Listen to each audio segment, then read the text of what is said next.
Well, good afternoon everyone, and welcome once again to Ed's Orchids. Now, after my last video which I put on, which gives you a little quick tour of some of the plants I've got, or nearly all of the plants I've got, everybody seemed to like it. So I thought I'd just give you a look at these two plants that I haven't shown before, I don't think, and the one's in bud, and we'll have a little talk about them. One is a Paphiopedilum delinati, and the other one is a caudatum. I think I've shown you the caudatum before, but we'll have a look at the Paphiopedilum first. Well, Paphium delinati is from Vietnam, of course, and it was first described in 1924. And at first, when they first discovered this, it was classed as a very, very rare plant. But nowadays they are bred quite a lot by different growers, so they always are readily available. It's a beautiful small growing Paphiopedilum, cool to warm temperatures. But if you give them intermediate conditions, that should be good enough for them. The blooms on these are small and very, very nice shape on them. See if we can get that in focus. Well, that's not good. They're very, very hairy. I think it's probably my lens that needs cleaning.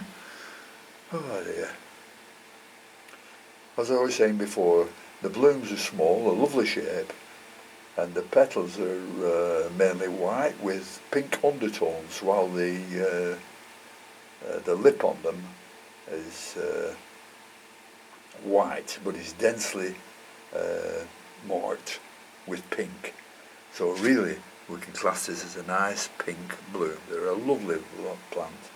They flower mainly in autumn or early winter, and they can have 1 or 2 flowers on them. The light levels can be grown at high levels, which will do very well, but you'll find that the leaves will go a little bit paler. But at lower levels, the leaves will be a much, much richer colour, and the flowers will show a much, much darker pink. Now, the substrate on these should be a light mix, which allows in plenty of air and retains moisture, but doesn't stay wet, because wet, as you all know, is a killer of Paphiopedilums. They love the dampness, but the wetness, no, it's a no-no. A 9 to 12 millimetre orchiata bark is what I use on these. They're very good. A bit of charcoal added, which suits this plant fine, and just a little bit of moss can be added, but I don't. But it's added to return moisture if you water infrequently. Now, these plants don't like accumulated salts in the medium, so a good flushing is what I would recommend, and do it at least once a month in winter when you're not feeding much, but at least twice a month in summer to get rid of the salts. Otherwise the plant will not do very well if there's salts in the compost. Now, I let all my paths dry out between waterings.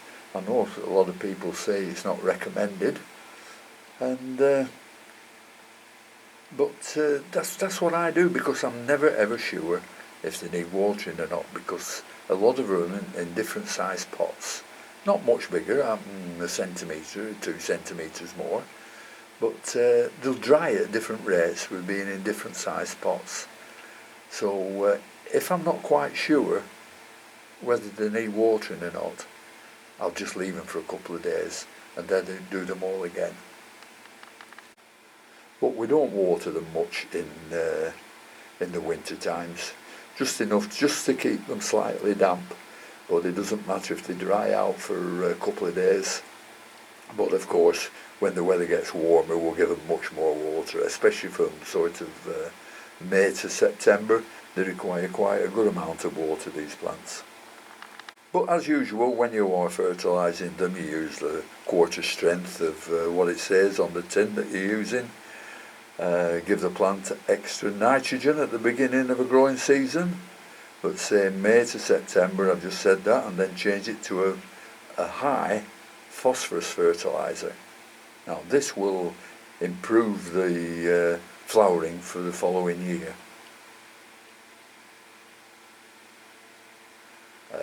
A slight rest period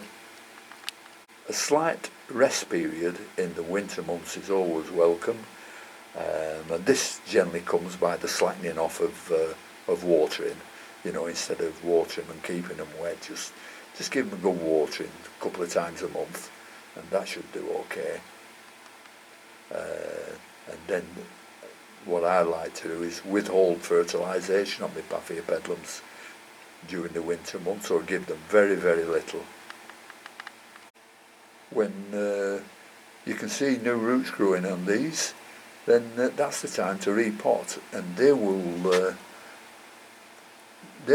will like being repotted every year,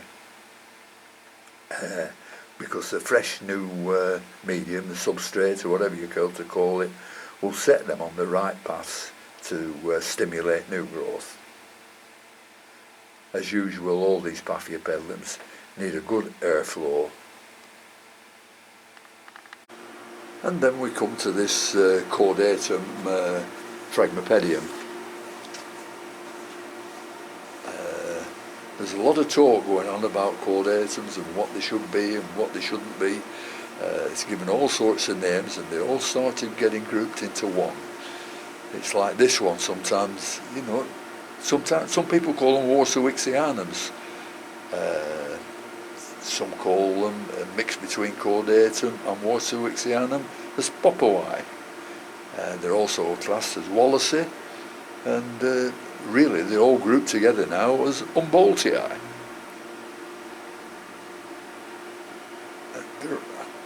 You know, it's difficult to understand why they're all now classed as Humboldtii, because there are subtle differences on all of them. Now these grow from Mexico to Peru. They grow on the forest floors and can be also found growing as epiphytes on trees. And this is also known as the mandarin orchid. Yeah, mandarin orchid, yeah. It is an intermediate grower, and if kept in the correct conditions, it can become quite a large plant. Now the colour of these blooms are sort of a yellowy greenish coloration on the whole, but on the veins of the petals they can be sort of, they could be bright green veins, or they could be red, and which is the lip is generally whitish with a bit of purple thrown in and some pink spots. These also can be grown in intermediate conditions, intermediate temperatures. As far as light grows, medium light will do. You can give them morning sun, but no afternoon sun, it's far too hot. If you put them afternoon sun, make sure they're in the shade. And they like a humidity of, what should I say, about 70% all year round. They're not really bothered what substrate you put them in, and what media you put them in, but a 9 to 12 Orchiata bark will do just fine for them.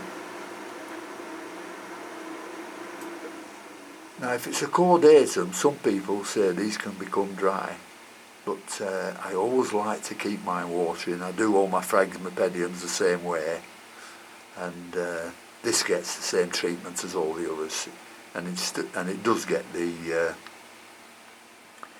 fish blood and bone twice a year. Well, there's not much else I can say about these two plants, so tomorrow I'll pick some smaller plants to have a good look at and see if we can give a bit of information on them. So thank you very much for watching. Thanks to all my subscribers. I can see they're they're going up quite quickly at the moment. And until next time, I'll see you all later. Bye.